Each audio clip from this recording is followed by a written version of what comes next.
Jadi kalau di Sensoris ID itu yang dibagikan adalah konten-konten yang berhubungan sama desain ya. Jadi kayak desain produk iya, desain interior iya.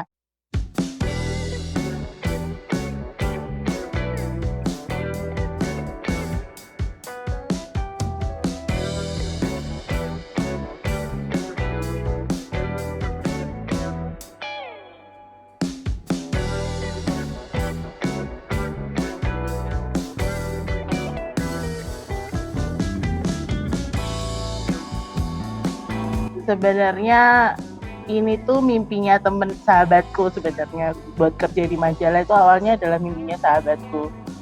Terus karena kemudian sebenarnya yang masuk ke Laras dulu waktu itu. Majalah Laras tuh kalau teman-teman mungkin ada yang nggak tahu, kan milenial nggak ngerti ya majalah Laras tuh apa. Jadi dulu salah satu majalah desain arsitektur di zamannya itu cuma ada 2, Asri sama Laras waktu itu.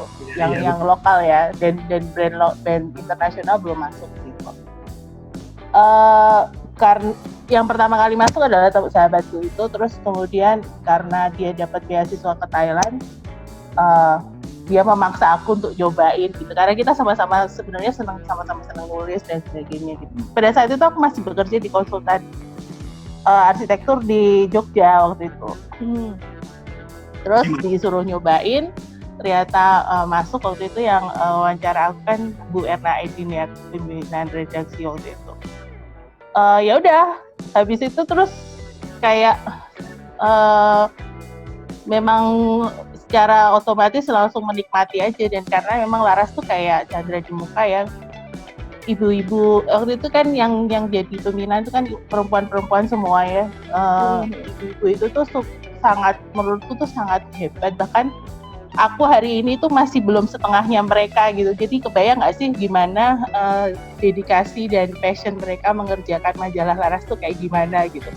Itu masih jadi inspirasiku sampai hari ini.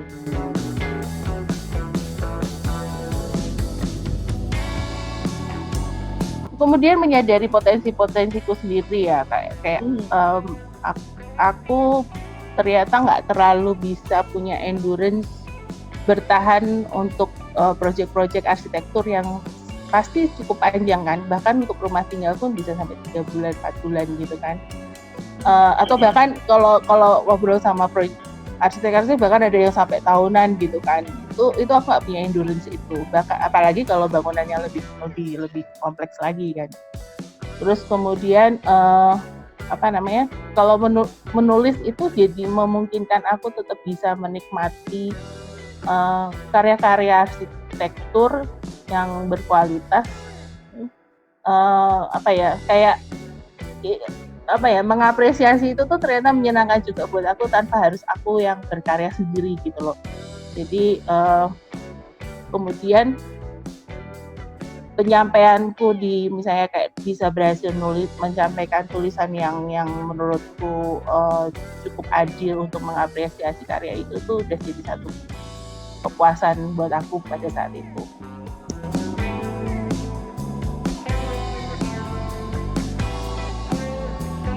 Kalau dulu di waktu di Laras itu awal-awal itu aku tidak selalu punya kemewahan untuk bisa datang langsung ke proyeknya ya. Jadi yang datang ke aku adalah, Sun nih ada setumpukan. Kalau dulu tuh sempat aku mengalami masa-masa majalah itu tuh punya Polaroid. Jadi foto-foto Polaroid. Di situ aku jadi punya metode untuk kayak, alhamdulillah aku punya bisa kayak membayangkan, ikut ngerasain gitu kayak dari foto itu. Oh, ruangnya tuh kayak gini ya. Rasanya di situ kira-kira kurang lebih kayak gini ya, gitu sih, gitu kayak membayangkan ada di situ gitu. Jadi dari imajinasi itu yang kemudian aku bikin pointers yang menarik buat aku tuh apa, sebelum kemudian aku cocokin sama ceritanya arsitek. Karena to be honest, beberapa penjelasan arsitek itu not necessarily muncul di desainnya. Jadi ada beberapa pointers yang mungkin dia pengen menunjukkan, tapi ternyata sebenarnya nggak terlalu kuat di situ. Jadinya apa ya? Aku harus balancing itu.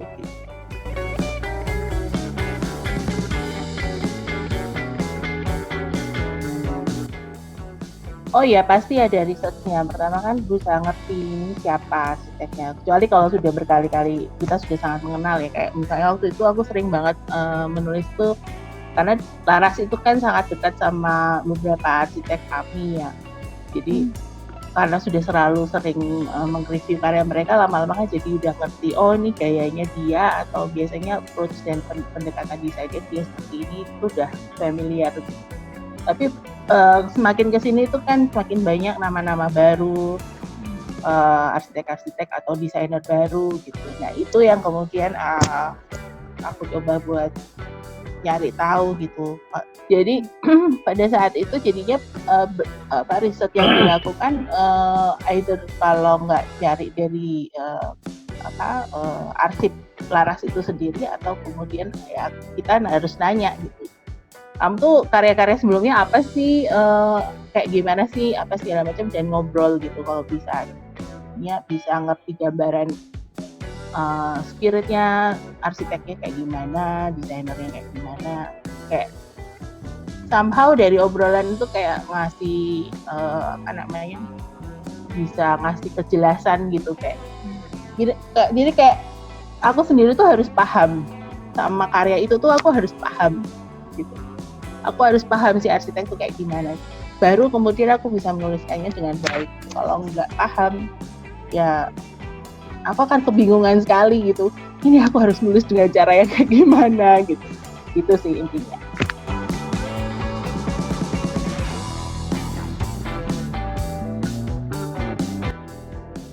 Yang paling unik, sebenarnya yang unik tuh justru malah banyak pengalaman di zaman Laras ya, karena di situ tuh aku belajar banget kayak setting foto, terus kemudian gimana caranya milih foto, terus yang mana yang layak buat jadi cover, mana yang enggak, terus kemudian runtutan foto itu baiknya gimana. Itu semua aku alami itu di Laras gitu, dan menurutku itu di zaman yang transisi gitu antara analog ke digital. Jadi itu kayak seru aja gitu kita dengan sempat kemudian pindah ke digital itu kan juga another shock culture yang tiba-tiba yang harus mau nggak mau harus dilakukan waktu itu.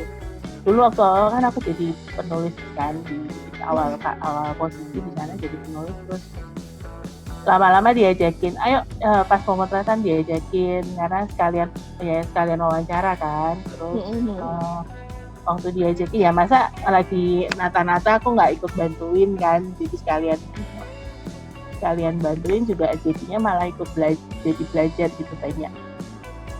Waktu itu sama redaktur pelaksanaku Mbak Rini, yang pokoknya matanya itu tajam banget gitu loh, kayak oh ini kurang itu gitu. Which is aku tuh suka waktu itu amazed, wah hebat sekali ya bisa kayak gitu. Kayak ternyata small things matters gitu, dan itu kebawa banget sampai sekarang.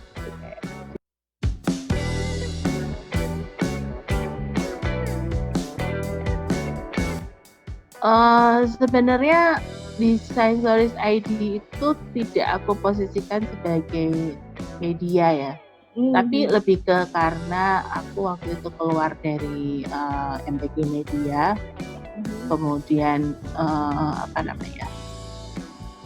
meskipun aku punya kemungkinan untuk bekerja di bidang yang lain, tapi waktu itu kan masih interaksi harus sehari-hari, masih connect sama teman-teman arsitek, masih connect sama desainer juga gitu. Jadi sangat sayang ketika informasi dan email dari PR tuh masih banyak yang masuk sampai hari ini. Jadi kan sayang gitu loh kalau misalnya nggak aku kelola, itu jadi hal yang mungkin berbagi gitu loh. Jadinya makanya aku merasa kayaknya aku harus bikin satu kayak wadah untuk bisa menyalurkan itu, meskipun ternyata tidak bisa semudah yang dibayangkan ya. Jadi makanya kan itu udah berjalan sekitar mungkin 4 tahunan. Terus baru kayak sejalan dengan itu kayak berusaha untuk mencari mana format dan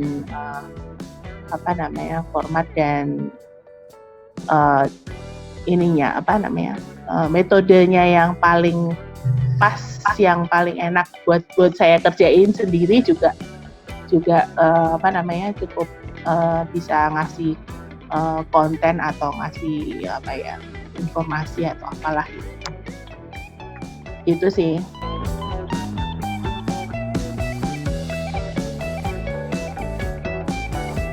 Jadi kalau di Sensoris ID itu yang dibagikan adalah konten-konten yang berhubungan sama desain ya. Jadi kayak desain produk desain interior desain produk juga tentu.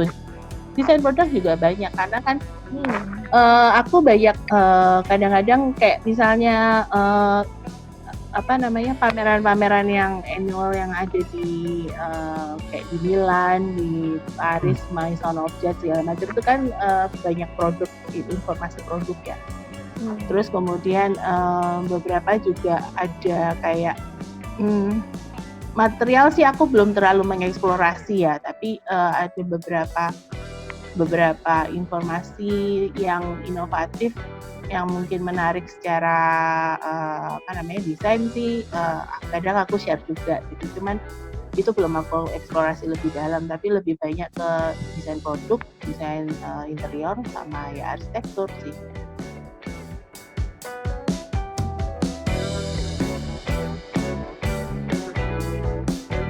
Nah kalau untuk arsitektur sih akhir-akhir ini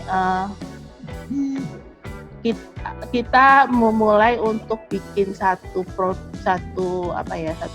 inisiatif untuk bikin acara dialog online. Jadi ngobrol online gitu ya, namanya Sunday sharing. Kedepannya sih bakal menyinggung kayak kemarin, yang hari Minggu kemarin sih kita udah mulai ngajak di luar dari arsitektur ya. Jadi kayak kemarin itu salah satu narasumbernya itu justru malah pemilik local band gitu. Nah karena kan ternyata kan arsitektur nggak bisa hidup sendiri, jadi dia berhubungan sama kehidupan ya. Jadi apapun itu mau apapun disiplinnya itu pasti punya koneksinya ke arsitektur gitu. Jadi kedepannya sih kita mau pelan-pelan bahas itu gitu. Jadi kayak ngasih semangat atau inspirasi dari obrolan itu. Tujuannya sih itu.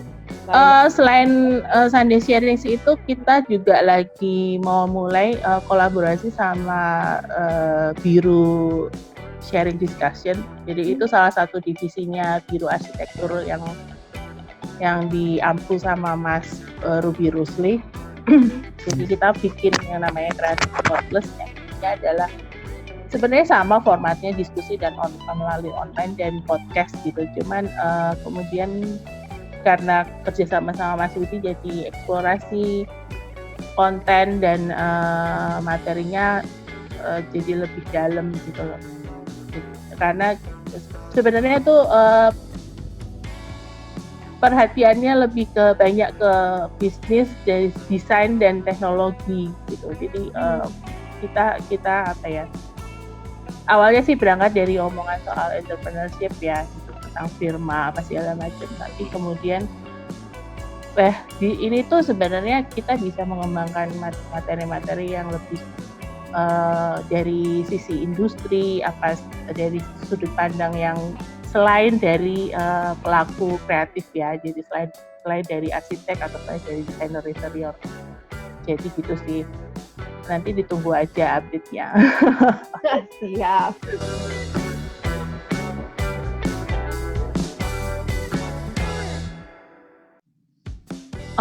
Kalau aku bilang sih ada masa up and down-nya ya.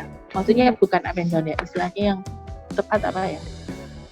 Jadi ada masa-masa tertentu yang aku tuh kalau dapet desain dikasih foto Polaroid itu tadi masuk ke mejaku itu, ya kok kayak gini lagi ya? Kayak mirip-mirip gitu loh semuanya. Terus kemudian ada masa-masa yang kemudian sangat beragam sekali gitu, banyak yang baru apa segala macam. Akhir-akhir ini sedikit banyak yang kemudian mirip-mirip lagi sih, cuman masih sangat terbantu dengan karena banyak arsitek baru dan juga para arsitek senior itu mulai juga sadar untuk lebih mengeksplorasi kreativitasnya ya. Jadi ya kadang-kadang banyak yang menghasilkan desain-desain yang cukup mengejutkan gitu-gitu. Jadi aku rasa sih dinamikanya lebih seru sih, makin seru kesini-sini gitu.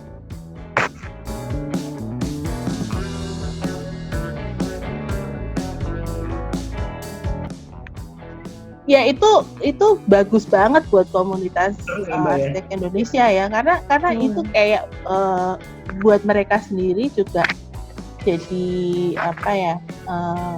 buat industrinya sendiri itu kan berarti kan dia memberikan ruang untuk orang-orang baru gitu. Nggak harus dengan yang punya portfolio yang luar biasa baru bisa dapat kesempatan dapat project. Karena sebenarnya kan perbedaan dari arsitek muda dan arsitek yang senior itu adalah masalah kesempatan. Kalau soal kreativitas itu debatable ya, kita bisa masih debatable lah gitu. Tapi kan kesempatannya adalah kamu bisa kesempatan bikin proyek yang bisa nge-explore ini itu, atau kemudian kamu cuma bisa dapat proyek yang klienmu maunya itu aja, atau dengan udah budgetnya mepet terus nggak mau nurut gitu misalnya. Atau kasih referensi dari Pinterest gitu. Kayak begini.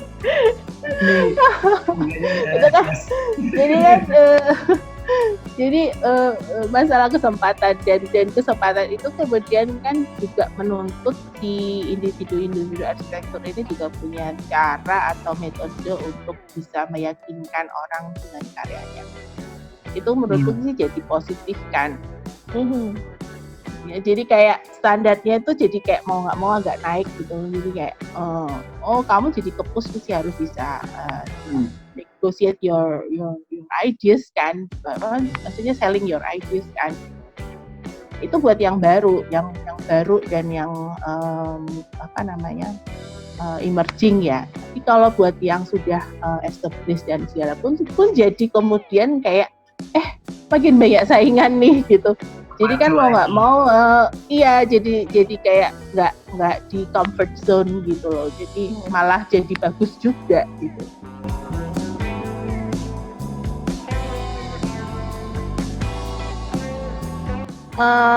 Ya kesulitannya kan karena kemudian cara membacanya yang berbeda ya. Kayak kalau di majalah itu kan bisa berlama-lama duduk sambil baca gitu kan. Jadi ketika kita bikin narasi atau bikin story yang lebih fluid, enak-enak aja gitu, dan baca lama nggak apa-apa gitu. Tapi ketika kita masuk ke screen culture ya, penjelasannya sih mau nggak mau harus to the point, langsung ke esensi, misalnya kayak konsepnya dari karya itu. Kalaupun kemudian mau membahas tentang materinya, kemudian harus bikin artikel yang lainnya lagi. Jadi beda banget lah gitu. Jadi ruang-ruang buat craftingnya juga beda gitu. Kalau dulu kan masih semangat kalau di printing kan kita masih bisa crafting ngapain bikin yang kayak gini, tulisannya bikin yang kayak gitu. Kalau di online sih aku nggak merasa ada ruang untuk itu. Mungkin tergantung medianya juga ya. Kalau medianya terus kayak, kalau aku lihat juga kayak di misalnya kayak IDEA atau di sugarandcrement.co misalnya gitu, itu juga yang semuanya to the point gitu sih.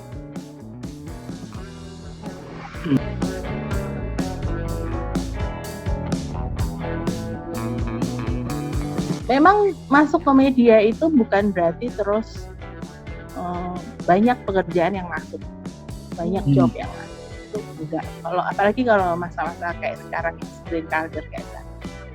Sebenarnya pentingnya punya masuk di media itu adalah untuk ngasih presence.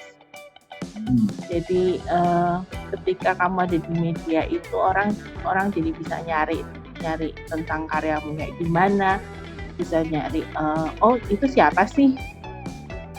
Meskipun pada saat ini beberapa kali mungkin aku nggak ngerti ini siapa ya, itu aku berusaha nyari ini siapa. Berita di medianya minimal sekali, terus kemudian dia punya akun Instagram di lock pula. Itu aku nggak paham sih gitu, tapi mungkin dia punya strategi marketing aku nggak ngerti ya. Tapi setiap ditanya sih aku selalu menyarankan untuk oke, please bikin jejak digital lah istilahnya. Akan karya-karyamu entah itu yang unbuilt, mau yang unbuilt, mau yang built, mau yang apa, atau bahkan minimal punya akun Instagram untuk karya-karyanya sendiri.